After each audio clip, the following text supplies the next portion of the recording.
Eh bien voilà, c'est terminé pour les premières définitions. On va déjà aller voir ce que raconte évidemment notre testeur national, en l'occurrence Pierre.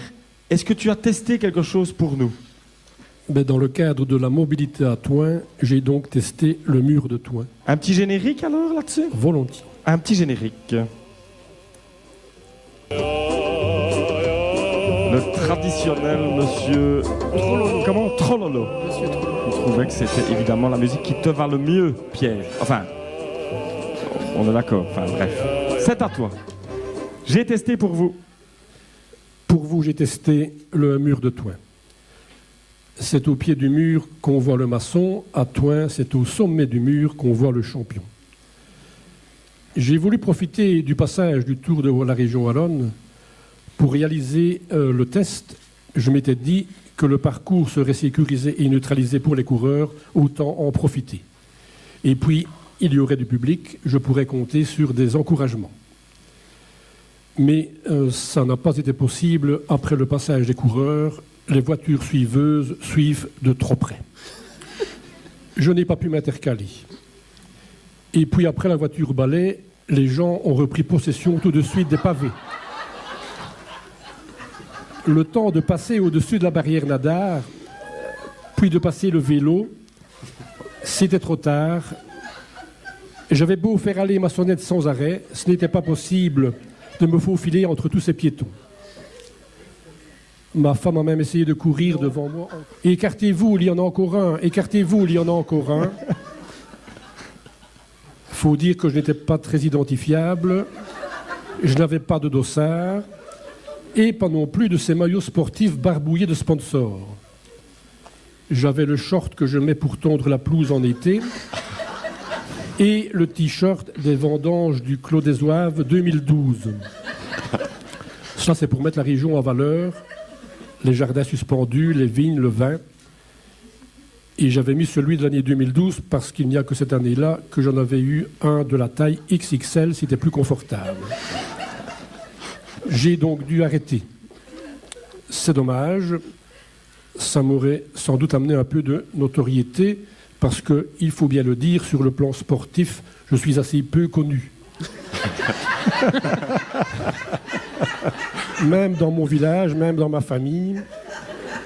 Et à ce titre, même ma femme a encore beaucoup à découvrir, je trouve. J'ai donc reporté le test à un dimanche matin, mais bon, pour cela, j'ai donc dû demander l'autorisation au collège communal. Ils ont été d'accord tout de suite en mettant 3 conditions. Ce ne serait qu'une fois par an maximum. Je devrais assurer moi-même la sécurité et la fermeture de la rue et convenir d'une date avec les joints des sports. Et surtout, ce ne pourrait pas être le 3e dimanche de mai. Pour moi, pas de problème, le 3e dimanche de mai. D'ailleurs, tout le premier week-end de mai, mon beau-frère organise 2 jours de pêche à son étang et j'y vais chaque année. Je tiens à signaler que le collège avait ajouté un mot très sympa. Il avait terminé sa lettre en disant « S'il y a une buvette, on passera volontiers vers midi ». J'ai donc fait le test il y a 3 semaines. Il a fallu neutraliser le tronçon, c'était donc à ma charge. Et pour ça, j'ai demandé aux syndicats. En matière de blocage de route, ce sont des pros et le dimanche, ils sont toujours libres. J'ai mis les verts au départ et les rouges à l'arrivée, ça me paraissait le bon sens.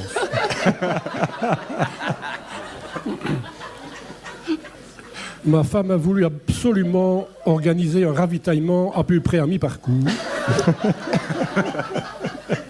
Elle l'a établi à hauteur de l'immeuble portant le numéro 6. Les propriétaires ont bien voulu nous laisser leur parking libre devant chez eux et il y a monté une tonnelle. Alors, j'ai écrit avec un gros marqueur sur mon t-shirt blanc « Azimut ». C'est le nom de l'imprimerie au numéro 6. Azimut, ce n'est pas le nom d'une mutuelle pour réfugiés demandeurs d'asile. J'ai dû le mettre à l'envers, c'est-à-dire le devant-derrière, parce que ça se voit mieux sur le dos quand on est en plein effort sur la bécane. Alors j'en viens donc au protocole du test. D'abord, au point de vue météo, il a plu tout le temps, donc c'était assez rafraîchissant. Mais j'étais surtout content pour ma femme qui était à l'abri de la tonnelle. Elle avait donc eu une bonne idée. D'autant plus qu'elle est sensible à l'humidité et surtout l'humidité extérieure.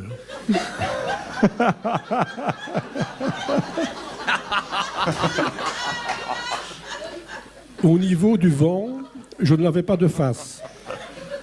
Ce qui fait dire à ma femme, à vélo, couché sur le guidon, quand on n'a pas le vent de face, on a le vent de fesses. J'ai fait les 3/4 du trajet en danseuse pour ménager mes arrières. J'ai dû mettre pied à terre entre le kilomètre 0,082 et le kilomètre 0,084. Là, les pavés biquaient vraiment trop fort. Il faudra que j'en parle au service des travaux. Surtout, je ne voulais pas abîmer le vélo que le magasin MJ Cycle de Gauzé m'avait prêté.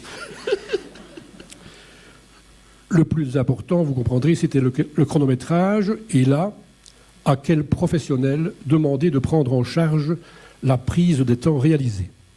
À Thoin, les pros du chronométrage de parcours, ce sont sans conteste les membres du comité Saint-Roch. Chez eux, il y a des experts et j'ai eu les 2 spécialistes, Gérard Van Adenove et François Joie.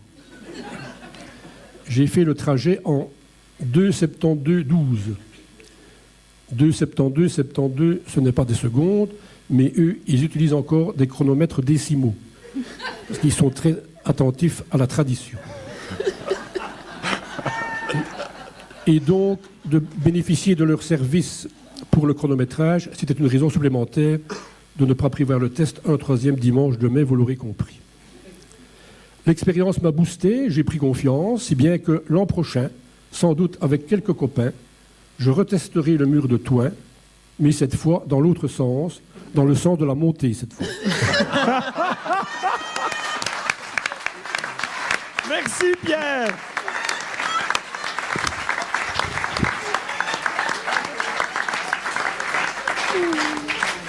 Et pourtant, je t'imaginais grimper, hein. Je te voyais là sur les pavés.